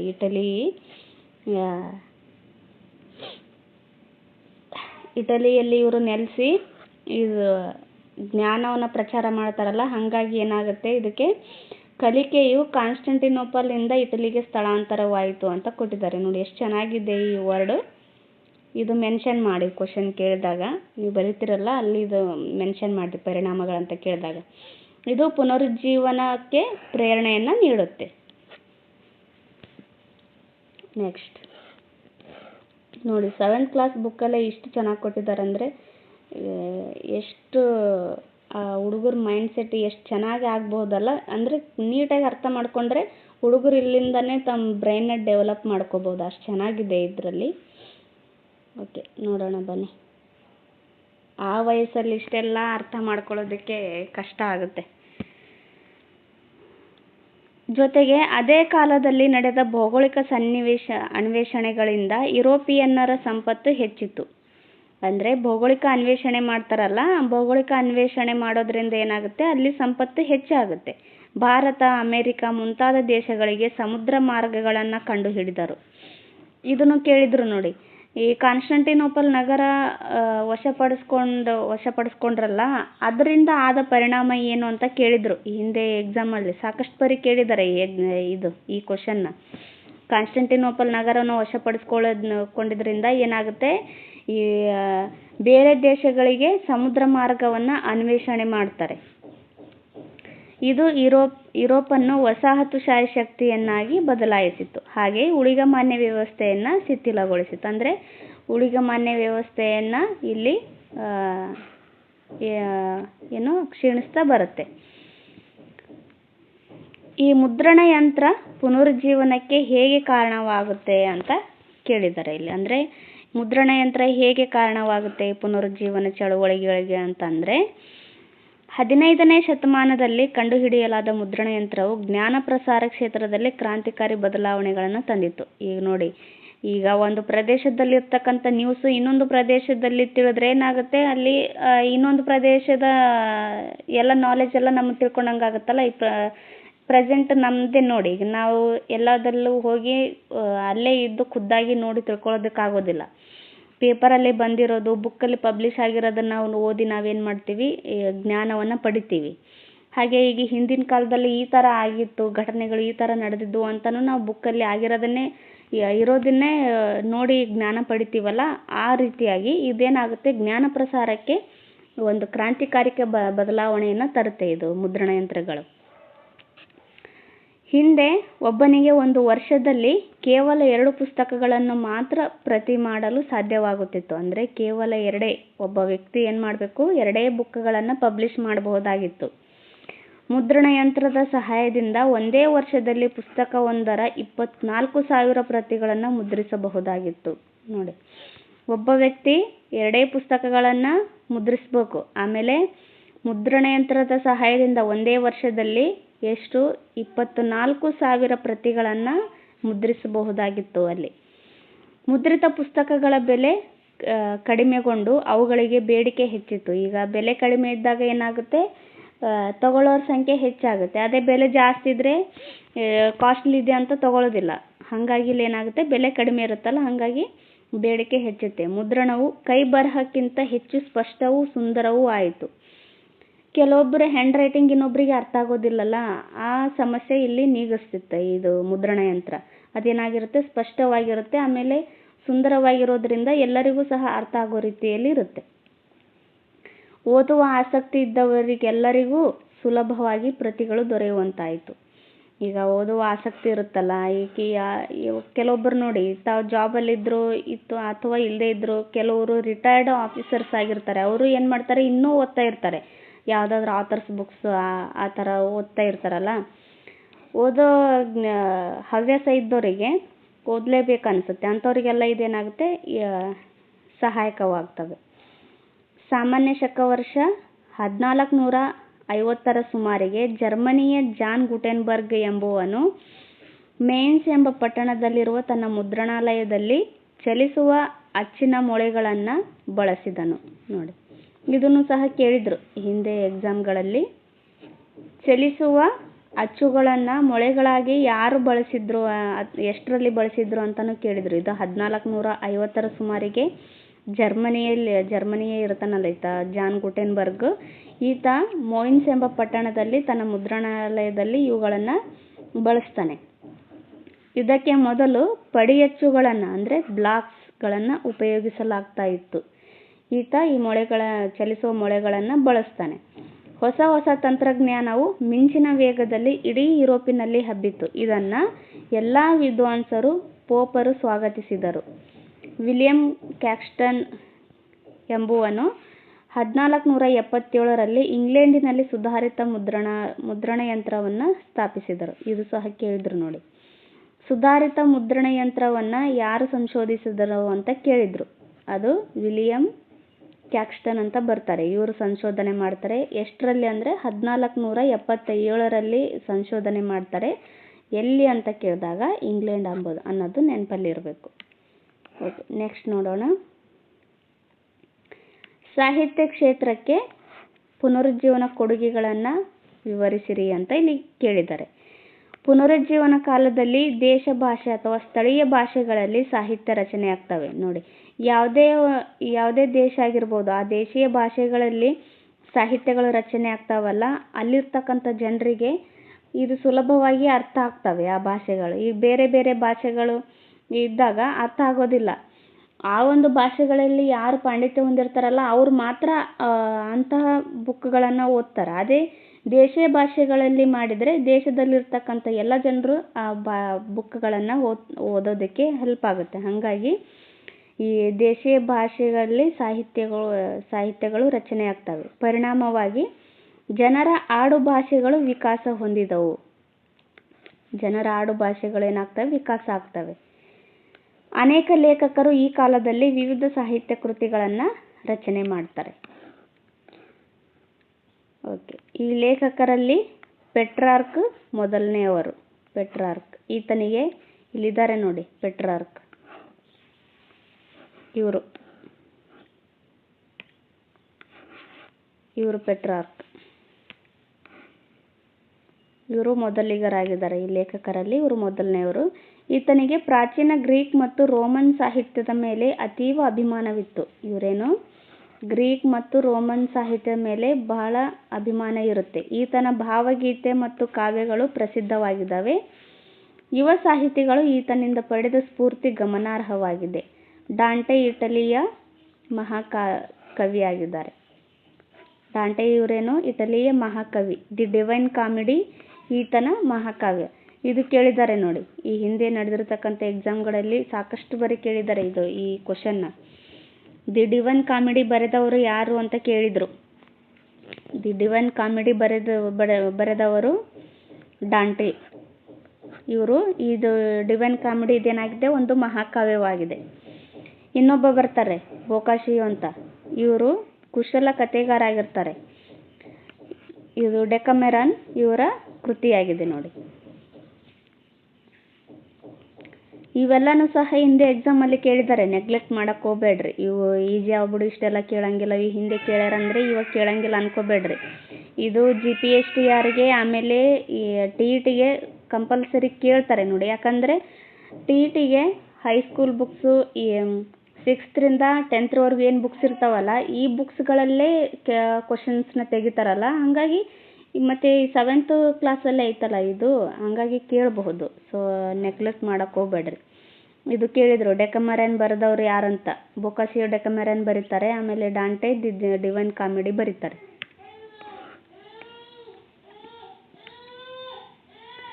ಫ್ರೆಂಚ್ ಗದ್ಯ ಸಾಹಿತ್ಯಕ್ಕೆ ಒಂದು ಹೊಸ ಶೈಲಿಯನ್ನು ಕೊಟ್ಟವರೆಂದರೆ ಮತ ಸುಧಾರಕನಾದ ಜಾನ್ ಕ್ಯಾಲ್ವಿನ್. ಈ ಫ್ರೆಂಚ್ ಗದ್ಯ ಸಾಹಿತ್ಯ ಇರುತ್ತಲ್ಲ, ಇದಕ್ಕೆ ಒಂದು ಹೊಸ ಶೈಲಿನ ಕೊಡ್ತಾರೆ. ಆ ಹೊಸ ಶೈಲಿ ಕೊಟ್ಟವ್ರು ಯಾರು ಅಂತಂದರೆ ಜಾನ್ ಕ್ಯಾಲ್ವಿನ್ ಅಂತ ಬರ್ತಾರೆ. ಸರ್ವಾಂಟೆ ಸ್ಪೇನ್ ದೇಶದ ಪುನರುಜ್ಜೀವನ ಕಾಲದ ಮುಖ್ಯ ಸಾಹಿತಿ. ಒಂದು ನಿಮಿಷ. ಸರ್ವಾಂಟೆ ಬರ್ತಾರಲ್ಲ, ಸರ್ವಾಂಟೆ ಇವರು ಸ್ಪೇನ್ ದೇಶದ ಪ್ರಮುಖ ಪುನರುಜ್ಜೀವನ ಕಾಲದ ಸಾಹಿತಿ. ಆದರೆ ಈ ಜಾನ್ ಕ್ಯಾಲ್ವಿನ್ ಬರ್ತಾರಲ್ಲ, ಇವರು ಫ್ರೆಂಚ್ ಗದ್ಯ ಸಾಹಿತ್ಯಕ್ಕೆ ಒಂದು ಹೊಸ ರೂಪವನ್ನು ಕೊಡ್ತಾರೆ. ಈತನು ತನ್ನ ಡಾನ್ ಕಿಹೌಟೆ ಎಂಬ ಪ್ರಸಿದ್ಧ ಸಾಹಿತ್ಯ ಕೃತಿಯಲ್ಲಿ ಮಧ್ಯಯುಗದ ಸರದಾರರನ್ನು ಗೇಲಿ ಮಾಡ್ತಾರೆ. ಯಾರು? ಡಾನ್ ಕಿಹೌಟೆ. ಸರ್ವಂಟೆ ಇರ್ತಾನಲ್ಲ, ಈತ ಡಾನ್ ಕಿಹೌಟೆ ಅಂತೇಳಿ ಒಂದು ಸಾಹಿತ್ಯವನ್ನು ರಚನೆ ಮಾಡ್ತಾನೆ, ಸಾಹಿತ್ಯ ಕೃತಿ. ಇದರಲ್ಲಿ ಈ ಮಧ್ಯಯುಗದ ಸರದಾರರನ್ನು ಗೇಲಿ ಮಾಡ್ತಾನೆ ಈತ. ಸರ್ವಾಂಟೆದು ಡಾನ್ ಕಿಹೌಟೆ.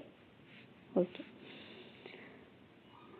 ರಾಜರ ಮಿಲಿಟರಿಯಲ್ಲಿ ಅಪ್ರತಿಮ ಸೇವೆಯನ್ನು ಸಲ್ಲಿಸುತ್ತಿದ್ದವರಿಗೆ ನೀಡುತ್ತಿದ್ದ ಸೇವಾ ಮಾನ್ಯತೆಯನ್ನು ಸರದಾರ ಅಂತ ಕರಿತಾ ಇದ್ರು. ನೋಡಿ, ಸರದಾರ ಅಂತ ಯಾಕೆ ಕರೀತಾರೆ ಅಂತ ಕೇಳ್ಬೋದು ಎಕ್ಸಾಮ್ಗೆ.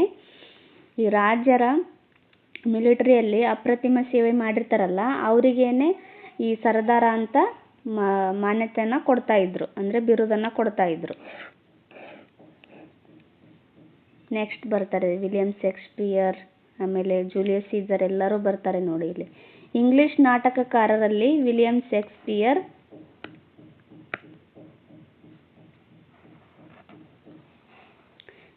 ಶೇಕ್ಸ್ಪಿಯರ್ ಇವರೇನಾಗಿರ್ತಾರೆ, ಪ್ರಮುಖರಾಗಿರ್ತಾರೆ. ಇವರು ಕೆಲವು ಶ್ರೇಷ್ಠ ನಾಟಕಗಳನ್ನು ರಚಿಸಿದರು. ಜೂಲಿಯಸ್ ಸೀಸರ್, ರೋಮಿಯೋ ಜೂಲಿಯಟ್, ಆಮೇಲೆ ಕಿಂಗ್ ಲಿಯರ್ ಅಂತ ಇದೊಂದು ಮ್ಯಾಕ್ಬೆತ್, ಇವೇ ಮುಂತಾದ ಇವನ ನಾಟಕಗಳು. ನೋಡ್ರಿ, ಶೇಕ್ಸ್ಪಿಯರ್ನ ನಾಟಕಗಳನ್ನು ಬರೆಯಿರಿ ಅಂತ ಕೇಳಬಹುದು ನೋಡಿ GPSTRಗೆ. ಈ ವಿಲಿಯಂ ಶೇಕ್ಸ್ಪಿಯರ್ ಅವರ ನಾಟಕಗಳು ಯಾವ್ಯಾವು ಅಂತ ಕೇಳಿದಾಗ Julius Caesar, Romeo Juliet, King Lear, ಆಮೇಲೆ ಮ್ಯಾಕ್ಬೆತ್. ಕಾಳಿದಾಸನಂತೆ ಇವನೊಬ್ಬ ಪ್ರತಿಭಾವಂತ ನಾಟಕಕಾರ ಆಗಿರ್ತಾರೆ ನೋಡಿ. ಕಾಳಿದಾಸನಿಗೆ ಹೋಲಿಕೆ ಮಾಡಿದ್ದಾರೆ, ಅವರಂತೆ ಈತನು ಕೂಡ ಒಬ್ಬ ಪ್ರತಿಭಾವಂತ ನಾಟಕಕಾರ ಆಗಿದ್ದಾರೆ. ಸಾಹಿತ್ಯಕ್ಕೆ ಪುನರುಜ್ಜೀವನ ನೀಡಿದ ಕೊಡುಗೆಗಳನ್ನು ಹೇಳಿದಿರಿ. ಇದನ್ನು ವಾಸ್ತುಶಿಲ್ಪ, ಮೂರ್ತಿಶಿಲ್ಪ ಮತ್ತು ಚಿತ್ರಕಲೆಗೆ ಅದು ನೀಡಿದ ಕೊಡುಗೆಗಳು ಅಂದರೆ ವಾಸ್ತುಶಿಲ್ಪ, ಮೂರ್ತಿಶಿಲ್ಪ, ಚಿತ್ರಕಲೆಗೆ ಇವರು ಯಾವ ರೀತಿ ಕೊಡುಗೆ ನೀಡಿದ್ದಾರೆ ಅಂತ ಕೇಳ್ತಾರೆ ಇಲ್ಲಿ ಹುಡುಗರು, ಅಂದರೆ ಸ್ಟೂಡೆಂಟ್ಸ್. ಪುನರುಜ್ಜೀವನದ ವಾಸ್ತುಶಿಲ್ಪದ ಸೌಂದರ್ಯವನ್ನು ನಾವು ರೋಮಿನ ಸಂತ ಪೀಟರ್ ಚರ್ಚ್, ಲಂಡನ್ನಿನ ಸಂತ ಪಾಲ್ ಚರ್ಚ್ ಮುಂತಾದ ಚರ್ಚ್ಗಳಲ್ಲಿ ಕಾಣಬಹುದು. ಅವರು ಈ ವಾಸ್ತುಶಿಲ್ಪಕ್ಕೆ ನೋಡಿ ಎಷ್ಟು ಚೆನ್ನಾಗಿ ಕಟ್ಟಿದ್ದಾರೆ ಈ ಚರ್ಚ್. ಇದೇನಾಗಿದೆ, ಸಂತ ಪೀಟರ್ ಚರ್ಚ್ ನೋಡಿ, ರೋಮ್ನಲ್ಲಿದೆ. ಇದು ಎಷ್ಟು ಚೆನ್ನಾಗೈತಲ್ಲ.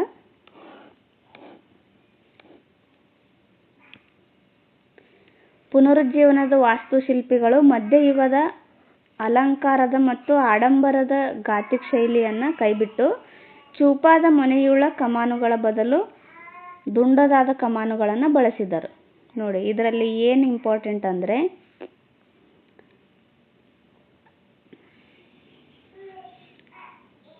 ಈ ಮಧ್ಯಯುಗದಲ್ಲಿ ಗಾಥಿಕ್ ಶೈಲಿಯನ್ನು ಬಳಸ್ತಾ ಇದ್ರು. ಅಂದರೆ ವಾಸ್ತುಶಿಲ್ಪ ಮಾಡ್ತಾ ಇದ್ರಲ್ಲ, ವಾಸ್ತುಶಿಲ್ಪಕ್ಕೆ ಗಾಥಿಕ್ ಶೈಲಿಯನ್ನು ಬಳಸ್ತಾ ಇದ್ರು ಮಧ್ಯಯುಗದ ಯುರೋಪಲ್ಲಿ. ಇದು ಅಲಂಕಾರ ಮತ್ತು ಆಡಂಬರವಾಗಿತ್ತು ಈ ಗಾಥಿಕ್ ಶೈಲಿ. ಆದ್ದರಿಂದ ಈ ಆಧುನಿಕ ಯುಗದಲ್ಲಿ ಇದನ್ನು ಕೈಬಿಟ್ಟು ಚೂಪಾದ ಮನೆಯುಳ್ಳ ಕಮಾನುಗಳ ಬದಲು ದುಂಡಾದ ಕಮಾನುಗಳನ್ನು ಇಲ್ಲಿ ಬಳಸ್ತಾರೆ.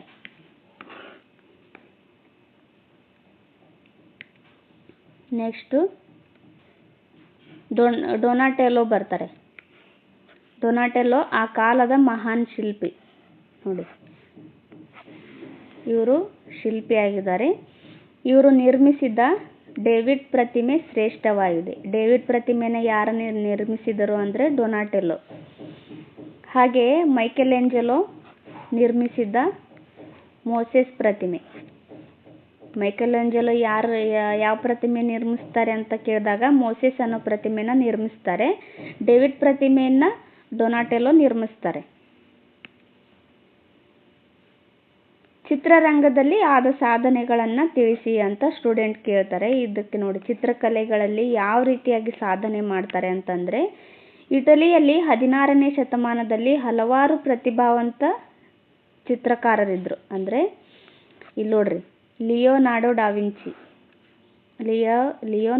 ದ ವಿಂಚಿ ಅಂತೇಳಿ ಇದು ಒಂದು ಚಿತ್ರ ಬಿಡಿಸ್ತಾರೆ. ಮತ್ತು ಮೈಕೆಲೆಂಜಲೋ, ಇವರು ಗಮನಾರ್ಹವಾದ ಚಿತ್ರಕಾರರಾಗಿದ್ದಾರೆ. ಇಲ್ಲಿದ್ದಾರೆ ನೋಡಿ.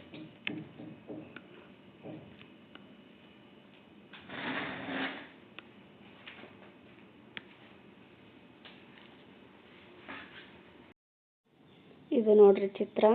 ಈ ಚಿತ್ರ ಯಾವುದು ಅಂದರೆ ವರ್ಜಿನ್ ಆನ್ ದಿ ರಾಕ್ ಅಂತ ಬರುತ್ತೆ, ಅದು ಇದು ಚಿತ್ರ. ಲಿಯೋನಾರ್ಡೋ ದ ವಿಂಚಿ ಅವರು ಇದು ರಚನೆ ಮಾಡಿದ್ದಾರೆ. ವರ್ಜಿನ್ ಆನ್ ದಿ ರಾಕ್ ಈ ಚಿತ್ರವನ್ನು ರಚನೆ ಮಾಡಿದವರು Leonardo the Vinci. Okay, next ನೋಡೋಣ. ಇಲ್ಲಿದ್ದಾರೆ ನೋಡ್ರಿ, ಮೈಕೆಲೆಂಜಲೋ, ಮೋಸೆಸ್. ಮೈಕೆಲೆಂಜಲೋ ಬಿಡಿಸಿದ್ದಾರೆ ಮೋಸೆಸ್ ಚಿತ್ರ ಇದು. ಇಲ್ಲಿದ್ದಾರೆ ನೋಡಿ, ಲಿಯೋನಾರ್ಡೋ ದ ವಿಂಚಿ ಇವರು. ಮೊನಾಲಿಸಾ ಕೂಡ ಇವರೇ ರಚನೆ ಮಾಡಿದ್ದಾರೆ. ಈ ಮೊನಾಲಿಸಾ ಚಿತ್ರ ರಚನೆ ಮಾಡಿದವರು ಇವರೇ. ಈ ಚಿತ್ರ ರಚನೆ ಮಾಡಿದವರು ಇವರು.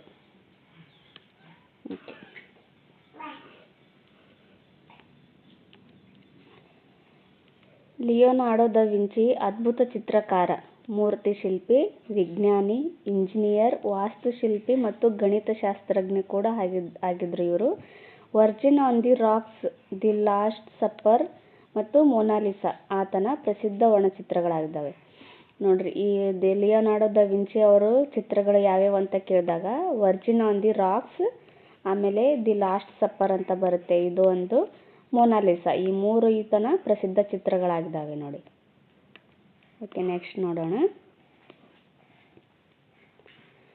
ದ ವಿಂಚಿಯು ಎಲ್ಲ ಕಾರ್ಯಕ್ಷೇತ್ರಗಳಲ್ಲಿಯೂ ತನ್ನ ಸಮಕಾಲೀನರನ್ನು ಮೀರಿ ನಿಂತಿದ್ದರು. ಅಂದರೆ ಈತ ತುಂಬ ಅದ್ಭುತವಾದ ವ್ಯಕ್ತಿಯಾಗಿದ್ದ. ಅಂದರೆ ಎಲ್ಲ ತನ್ನ ಸಮಕಾಲೀನ ವ್ಯಕ್ತಿಗಳಿರ್ತಾರಲ್ಲ ಅವರನ್ನು ಮೀರಿಸಿ ಈತ ಈ ಚಿತ್ರಗಳನ್ನು ರಚನೆ ಮಾಡ್ತಾ ಇದ್ದ. ಆತನು ಹಾರುವ ಯಂತ್ರ, ಸಬ್ಮೆರಿನ್, ಪ್ಯಾರಾಚೂಟ್ ಮತ್ತು ಟ್ಯಾಂಕರ್ ಇವುಗಳ ವಿನ್ಯಾಸವನ್ನು ತಯಾರಿಸಿದ್ದನು. ಆದರೆ ಆತನ ವೈಜ್ಞಾನಿಕ ಸಾಧನೆಗಳು ಬಹುಕಾಲ ಬೆಳಕಿಗೆ ಬಾರದೆ ಅಜ್ಞಾತವಾಗಿಯೇ ಉಳಿದವು. ಅಂದರೆ ಬೆಳಕಿಗೆ ಬಾರದಂದ್ರೆ ಪ್ರಚಲಿತಕ್ಕೆ ಬಾರದವೇನಾದವು, ಹಾಗೆ ಉಳಿದೋದು. ಆತನು ಓರ್ವ ಮಹಾನ್ ವಾಸ್ತುಶಿಲ್ಪಿಯೂ ಆಗಿದ್ದು ಇಟಲಿಯಲ್ಲಿ ಕಾಲುವೆಗಳನ್ನು, ರಕ್ಷಣಾ ಕೋಟೆಗಳನ್ನು ನಿರ್ಮಿಸಿದ. ಸಂಗೀತ ಮತ್ತು ತತ್ವಶಾಸ್ತ್ರಗಳಲ್ಲಿಯೂ ಆತನಿಗೆ ಪ್ರೌಢಿಮೆ ಇತ್ತು. ನೋಡ್ರಿ, ಸಂಗೀತದಲ್ಲಿಯೂ ಆತ ಪ್ರೌಢಿಮೆಯನ್ನು ಪಡೆದಿದ್ದ, ತತ್ವಶಾಸ್ತ್ರದಲ್ಲೂ ಇದ್ದ, ಗಣಿತಶಾಸ್ತ್ರ, ವೈಜ್ಞಾನಿಕ, ನೋಡ್ರಿ ಎಲ್ಲ ಕ್ಷೇತ್ರಗಳಲ್ಲೂ ಈತ ಎಷ್ಟು ವಿದ್ವಾಂಸನಾಗಿದ್ದ. ಇವನು ಏಕಕಾಲದಲ್ಲಿ 2 ಕೈಗಳಿಂದ ಬರೆಯಬಲ್ಲವನಾಗಿದ್ದನೆಂದು ಹೇಳಲಾಗುತ್ತದೆ.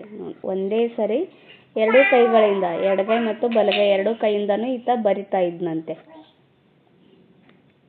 ಆ ಥರ ಬರೆಯೋರಿರ್ತಾರಲ್ಲ ಅವರು ಭಾಳ ಆ್ಯಕ್ಟಿವ್ ಇರ್ತಾರೆ. ಅಂದರೆ ಮೈಂಡು ಭಾಳ ಶಾರ್ಪ್ ಇರುತ್ತೆ ಅವ್ರದ್ದು. ಪುನರುಜ್ಜೀವನ ಕಾಲದಲ್ಲಿ ವಿಜ್ಞಾನ ಕ್ಷೇತ್ರದಲ್ಲಾದ ಪ್ರಗತಿಯನ್ನು ವಿವರಿಸಿರಿ ಅಂತ ಕೇಳಿದ್ದಾರೆ ಇಲ್ಲಿ ಹುಡುಗರು, ಅಂದರೆ ಸ್ಟೂಡೆಂಟ್ಸು. ನೋಡಿ, ಪುನರುಜ್ಜೀವನ ಕಾಲದಿಂದಲೇ ಆಧುನಿಕ ವಿಜ್ಞಾನದ ಬೆಳವಣಿಗೆ ಪ್ರಾರಂಭವಾಯಿತು. ಆಧುನಿಕ ವಿಜ್ಞಾನದ ಬೆಳವಣಿಗೆ ಯಾವಾಗ ಪ್ರಾರಂಭವಾಯಿತು ಅಂದರೆ ಪುನರುಜ್ಜೀವನ ಕಾಲದಲ್ಲಿ. ಖಗೋಳಶಾಸ್ತ್ರದಲ್ಲಿ ಕ್ರಾಂತಿಕಾರಕ ಮುನ್ನಡೆಯಾಯಿತು. ಪೋಲೆಂಡಿನ ಕೊಪರ್ನಿಕಸನು ಸೂರ್ಯನ ಸುತ್ತ ತಿರುಗುವ ಹಲವಾರು ಗ್ರಹಗಳಲ್ಲಿ ಭೂಮಿಯೂ ಕೂಡ ಒಂದಾಗಿದೆ ಅಂತ ಹೇಳ್ತಾರೆ. ನೋಡಿ, ಕೊಪರ್ನಿಕಸ್ ಏನು ಹೇಳ್ತಾನೆ, ಸೂರ್ಯನ ಸುತ್ತ ಹಲವಾರು ಗ್ರಹಗಳು ತಿರುಗ್ತಾವಲ್ಲ, ಅದರಲ್ಲಿ ಭೂಮಿ ಕೂಡ ಒಂದು ಅಂತ ಹೇಳ್ತಾನೆ. ಆತನ ಸಂಶೋಧನೆಯು ಆ ಕಾಲದ ಚರ್ಚಿನ ನಂಬಿಕೆಗಳಿಗೆ ವಿರುದ್ಧವಾಗಿದ್ದರಿಂದ ಅದನ್ನು ಗ್ರಂಥ ರೂಪದಲ್ಲಿ ಪ್ರಕಟಿಸಲು ಸಾಧ್ಯವಾಗಲಿಲ್ಲ. ಅಂದರೆ ಇದನ್ನ ಅಲ್ಲಿ ಜನರು ನಂಬೋದಿಲ್ಲ ಈತ ಹೇಳೋದನ್ನ, ಹಾಗಾಗಿ ಅದೇನಾಗುತ್ತೆ, ಗ್ರಂಥಗಳಲ್ಲಿ ಪ್ರಕಟಿಸೋದಕ್ಕೆ ಆಗೋದಿಲ್ಲ. ಕೋಪರ್ನಿಕಸ್ ಇಲ್ಲಿದ್ದಾರೆ ನೋಡಿ. ಕೋಪರ್ನಿಕಸನ ಕಾಲಘಟ್ಟದಲ್ಲಿ ಸೂರ್ಯನು ಭೂಮಿಯ ಸುತ್ತ ತಿರುಗುವನೆಂದು ಟಾಲೆಮಿ ಹೇಳಿದ ಮಾತೆ ಚರ್ಚಿನ ಸಿದ್ಧಾಂತವಾಗಿತ್ತು. ಅಂದರೆ ಟಾಲೆಮಿ ಏನು ಹೇಳ್ತಾನೆ, ಕೋಪರ್ನಿಕಸನ ಕಾಲಘಟ್ಟದಲ್ಲಿ ಸೂರ್ಯನು ಭೂಮಿಯ ಸುತ್ತ ತಿರುಗುವನೆಂದು ಈ ಟಾಲೆಮಿ ಹೇಳ್ತಾನೆ. ಅದನ್ನೇ ಚರ್ಚ್ನಲ್ಲಿ ಇದೊಂದು ಆತನ ಮಾತೆ ಏನು ಸಿದ್ಧಾಂತ ಆಗುತ್ತೆ.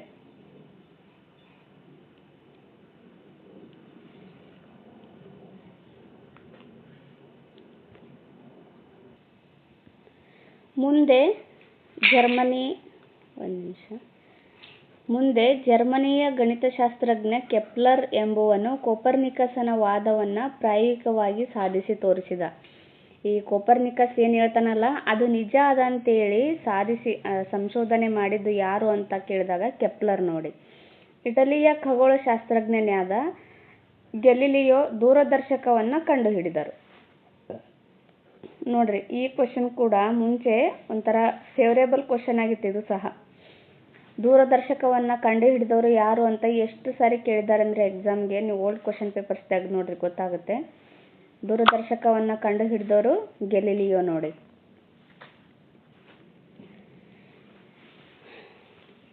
ಒಂದು ನಿಮಿಷ, ಇಲ್ಲಿ ಕೋಪರ್ನಿಕಸನ ಬಗ್ಗೆ ಹೇಳಬೇಕಾದ್ರೆ ಇನ್ನೂ ಒಂದು ಪಾಯಿಂಟ್ ಹೇಳಬೇಕಾಗಿತ್ತು, ನಾನು ಮರ್ತೋದೆ. ಈ ಕೋಪರ್ನಿಕಸ್ ಭೂಮಿಯ ಸುತ್ತ ಸೂರ್ಯನ ಸುತ್ತ ಏನು ಗ್ರಹಗಳು ತಿರುಗ್ತಾವಲ್ಲ, ಅದರಲ್ಲಿ ಭೂಮಿ ಕೂಡ ಒಂದು ಅಂತ ಹೇಳ್ತಾರಲ್ಲ. 5ನೇ ಶತಮಾನದಲ್ಲಿ ಆರ್ಯಭಟ ಇರ್ತಾರಲ್ಲ, ಅವರು ತಮ್ಮ ಆರ್ಯಭಟೀಯಂ ಕೃತಿಯಲ್ಲಿ ಆರ್ಯಭಟೀಯಂ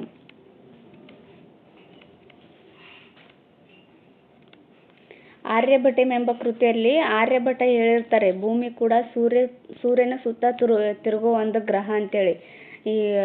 ಇದನ್ನ ಈತ ಕೋಪರ್ನಿಕಸ್ ಏನು ಹೇಳ್ತಾನಲ್ಲ, ಆತನಿಗಿಂತ ಮುಂಚೆನೂ 1000 ವರ್ಷಕ್ಕಿಂತ ಮುಂಚೆನೇ ನಮ್ಮ ಆರ್ಯಭಟ ಹೇಳಿರ್ತಾರೆ. ಇವರು ನೋಡಿ, ಸುಮಾರು 1000 ವರ್ಷಗಳ ಮುಂಚೆನೇ ಆರ್ಯಭಟ ಈ ಕೋಪರ್ನಿಕಸನ ಸಿದ್ಧಾಂತವನ್ನು ಮುಂಚೆನೇ ಹೇಳಿದಾರೆ ಅವರು. ಇವರೇನು ಇವಾಗ ಹೇಳಿದಾರಲ್ಲ, ಅದಕ್ಕಿಂತ ಮುಂಚೆನೇ ಆರ್ಯಭಟ ಹೇಳಿದ್ರು ನೋಡಿ. ಈ ನಮ್ಮ ಭಾರತೀಯರು ನೋಡಿ, ಇದು ನೆನಪಲ್ಲಿ ಇಟ್ಕೊಳ್ರಿ. ಓಕೆ, ನೆಕ್ಸ್ಟ್ ದೂರದರ್ಶಕ ಹೇಳ್ತಾ ಇದ್ವಲ್ಲ. ದೂರದರ್ಶಕವನ್ನು ಕಂಡುಹಿಡಿದವರು ಯಾರು? ಗೆಲಿಲಿಯೋ ಅಂತ ಹೇಳಿದ್ನಲ್ಲ. ಇವನು ಕೋಪರ್ನಿಕಸನ ವಾದವನ್ನು ಬಲವಾಗಿ ಪ್ರತಿಪಾದಿಸ್ತಾನೆ. ಆದುದರಿಂದ ಆ ಕಾಲದ ಸಾಂಪ್ರದಾಯಿಕ ಚರ್ಚ್ ಇವನನ್ನು ಬಂಧಿಸಿ ಚರ್ಚಿನ ನ್ಯಾಯಾಲಯಕ್ಕೆ ಒಳಪಡಿಸ್ತಾರೆ. ಅಂದರೆ ಇಕ್ವಿಜಿಷನ್ ಅಂತಂದರೆ ನ್ಯಾಯಾಲಯಕ್ಕೆ ಒಳಪಡಿಸ್ತಾರೆ. ಯಾಕಂದ್ರೆ ಆ ಚರ್ಚ್ನಲ್ಲಿ ಈ ಟಾಲೆಮಿ ಸಿದ್ಧಾಂತನೇ ಒಪ್ಕೊಂಡಿರುತ್ತೆ. ಇವರು ಬಂದು ಇಲ್ಲ ಕೋಪರ್ನಿಕಸ್ ಕರೆಕ್ಟಾಗಿ ಹೇಳ್ತಾ ಇದ್ದಾನೆ ಅಂತ ಹೇಳಿದಾಗ ಇವರು ಮತ್ತೆ ಅವನ ಮೇಲೆ ಸಿಟ್ಟು ಮಾಡಿಕೊಂಡು ಅವನಿಗೆ ನ್ಯಾಯಾಲಯಕ್ಕೆ ಒಳಪಡಿಸ್ತಾರೆ. ಬಲವಂತದ ತಪ್ಪೊಪ್ಪಿಗೆ ನಂತರ ಗೆಲಿಲಿಯೋನನ್ನು ಬಿಡುಗಡೆ ಮಾಡ್ತಾರೆ. ಅಂದ್ರೆ ಬಲವಂತವಾಗಿ ಆತನಿಗೆ ತಪ್ಪೊಪ್ಪಿಗೆಯನ್ನು ಬರೆಸ್ತಾರೆ. ಅಂದ್ರೆ ನಾನು ತಪ್ಪು ಮಾಡಿದ್ದೀನಿ, ಇದು ಬಲವಂತವಾಗಿ ತಪ್ಪೊಪ್ಪಿಗೆ ನಂತರ ಗೆಲಿಲಿಯೋನನ್ನು ಬಿಡುಗಡೆ ಮಾಡಲಾಯಿತು. ಅಂದರೆ ಈತ ಮಾಡಿದ್ದು ತಪ್ಪು ಅಂತೇಳಿ ಆತನೇ ಸ್ವತಃ ತಾನೇ ಒಪ್ಕೊಳ್ಳೋ ಥರ ಮಾಡಿ ಆತನಿಗೆ ಬಿಡುಗಡೆ ಮಾಡ್ತಾರೆ. ಇಂಗ್ಲೆಂಡಿನ ಸರ್ ಐಸಾಕ್ ನ್ಯೂಟನನು ನೆಲದಿಂದ ಮೇಲಕ್ಕೆ ಏರಿದ ವಸ್ತುಗಳು ಪುನಃ ಕೆಳಗೆ ಬೀಳಲು ಗುರುತ್ವಾಕರ್ಷಣ ಬಲವೇ ಕಾರಣ ಎಂಬುದನ್ನು ತೋರಿಸಿಕೊಟ್ಟನು. ಒಂದು ನಿಮಿಷ.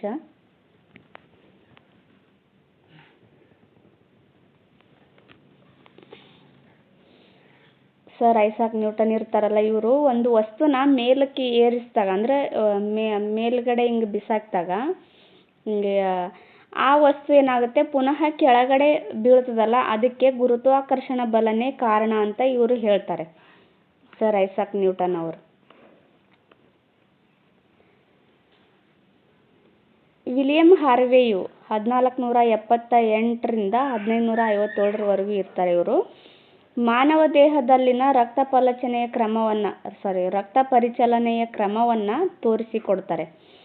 ಮಾನವ ದೇಹದಲ್ಲಿನ ರಕ್ತ ಪರಿಚಲನೆಯ ಕ್ರಮವನ್ನು ಯಾರು ತೋರಿಸಿಕೊಟ್ರು ಅಂತ ಕೇಳಿದಾಗ ವಿಲಿಯಂ ಹಾರ್ವೆ ಅಂತ ನೆನಪಲ್ಲಿಟ್ಕೊಳ್ರಿ.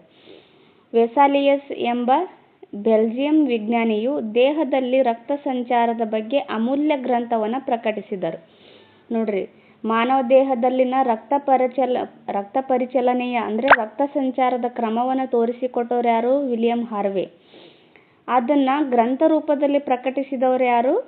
ವೆಸಾಲಿಯಸ್. ನೋಡಿ, ಇವರು ಬೆಲ್ಜಿಯಂನ ವಿಜ್ಞಾನಿಯಾಗಿರ್ತಾರೆ. ಬೆಲ್ಜಿಯಂನ ವಿಜ್ಞಾನಿ ವೆಸಾಲಿಯಸ್ ಏನು ಮಾಡ್ತಾರೆ? ಇದನ್ನು ಗ್ರಂಥ ರೂಪದಲ್ಲಿ ಪ್ರಕಟಣೆ ಮಾಡ್ತಾರೆ. ಈ ಚಿಂತನೆ ಆಗಿನ ಸಂಪ್ರದಾಯವಾದಿಗಳ ನಂಬುಗೆಯನ್ನು ಪ್ರಶ್ನಿಸಿದ್ದಕ್ಕಾಗಿ ಆತನನ್ನು ಮರಣದಂಡನೆಗೆ ಗುರಿಪಡಿಸಲಾಯಿತು. ನೋಡಿ, ಈ ಥರ ಈ ಸಿದ್ಧಾಂತ ಮಂಡಿಸ್ತಾನಲ್ಲಿತ ಇದು ಆಗಿನ ಸಂಪ್ರದಾಯವಾದಿಗಳ ನಂಬುಗೆಯನ್ನು ಪ್ರಶ್ನೆ ಮಾಡ್ದಂಗೆ ಆಗುತ್ತೆ. ಅವರು ಕೆಲವೊಂದಿಷ್ಟು ಸಂಪ್ರದಾಯಗಳನ್ನು ನಂಬಿರ್ತಾರೆ. ಅದೇ ರೀತಿಯಾಗಿ ನಮ್ಮ ಮೈಯಲ್ಲಿ ರಕ್ತ ಹರಿಯುತ್ತೆ ಈ ಥರ ಎಲ್ಲ ಅವ್ರು ನಂಬಿರ್ತಾರಲ್ಲ, ಅದನ್ನು ಇವರು ಪ್ರಶ್ನೆ ಮಾಡ್ದಂಗೆ ಆಗುತ್ತೆ. ಇವರು ಏನು ಗ್ರಂಥ ಪ್ರಕಟಿಸಿರ್ತಾರಲ್ಲ ಅದಕ್ಕೆ ಆತನನ್ನು ಮರಣದಂಡೆಗೆ ಗುರಿಪಡಿಸ್ತಾರೆ. ಗೆಲಿಲಿಯೋ ತನ್ನ ಪ್ರಯೋಗಗಳ ಮೂಲಕ ವಿವಿಧ ತೂಕದ ವಸ್ತುಗಳನ್ನು ಏಕಕಾಲದಲ್ಲಿ ಸಮಾನ ಎತ್ತರದಿಂದ ಕೈಬಿಟ್ಟಾಗ ಒಂದೇ ಸಮಯಕ್ಕೆ ಅವು ಭೂಮಿಯನ್ನು ತಲುಪುತ್ತವೆ ಎಂದು ಸಾಬೀತುಪಡಿಸಿದನು. ಯಾರು? ಗೆಲಿಲಿಯೋ. ದೂರದರ್ಶಕವನ್ನು ಸಹ ಈತನೇ ಕಂಡುಹಿಡಿದಿರ್ತಾನೆ. ಈತ ಒಂದು ಪ್ರಯೋಗ ಮಾಡಿ ಮೇಲಿಂದ ಸಮಾನ ತೂಕವಾದಂಥ ವಿವಿಧ ತೂಕವುಳ್ಳ ವಸ್ತುಗಳನ್ನು ಒಂದೇ ಸರಿ ಕೆಳಗೆ ಬಿಡ್ತಾರೆ. ಅಂದರೆ ಈಗ ಫಾರ್ ಎಕ್ಸಾಂಪಲ್ ಒಂದು ಭಾರವಾಗಿರೋದು ಚೆಂಡಾಗಿರ್ಬೋದು, ಇಲ್ಲ ಏನೋ ಒಂದು ಕಾಗದ ಆಗಿರ್ಬೋದು, ಪೂರ್ತಿ ಹಗುರಾಗಿರೋ ವಸ್ತು ಆಗಿರ್ಬೋದು. ಅವುಗಳನ್ನು ಒಂದೇ ಸಮಯಕ್ಕೆ ಮೇಲಿಂದ ಕೆಳಗಡೆ ಬಿಟ್ಟಾಗ ಅವೇನಾಗುತ್ತೆ, ಒಂದೇ ಸಮಯಕ್ಕೆ ಭೂಮಿಯನ್ನು ತಲುಪುತ್ತವೆ. ಅದನ್ನು ಪ್ರಯೋಗದ ಮೂಲಕ ಸಾಬೀತುಪಡಿಸ್ತಾನೆ ಯಾರು? ಗೆಲಿಲಿಯೋ. ಪೀಸಾ ಗೋಪುರದ ಮೇಲಿಂದ ವಿವಿಧ ತೂಕದ ಫಿರಂಗಿ ಗುಂಡುಗಳನ್ನು ಕೆಳಗೆ ಹಾಕಿ ಇದನ್ನು ಪ್ರಾಯೋಗಿಕವಾಗಿ ತೋರಿಸಿಕೊಡ್ತಾರೆ ಇವರು. ಹೀಗೆ ಪುನರುಜ್ಜೀವನವು ಆಧುನಿಕ ಸಮಾಜ ಮತ್ತು ನಾಗರಿಕತೆಗಳ ಮೇಲೆ ಮಹತ್ವದ ಪ್ರಭಾವವನ್ನು ಬೀರುತ್ತವೆ. ನೆಕ್ಸ್ಟು ಧಾರ್ಮಿಕ ಸುಧಾರಣೆಗಳಂತ ಬರ್ತವೆ. ಈ ಧಾರ್ಮಿಕ ಸುಧಾರಣೆಗಳ ಬಗ್ಗೆ ನೆಕ್ಸ್ಟ್ ಕ್ಲಾಸಲ್ಲಿ ನೋಡೋಣ. ಯಾಕಂದರೆ ಈಗ ಆಲ್ರೆಡಿ ಕ್ಲಾಸ್ ಫುಲ್ ಲೆಂದಿ ಆಯಿತು. ಇದು ಇನ್ನೂ ಜಾಸ್ತಿನೇ ಇದೆ. ನೋಡೋಣ ಬನ್ನಿ ಎಷ್ಟಿದೆ ಅಂತ.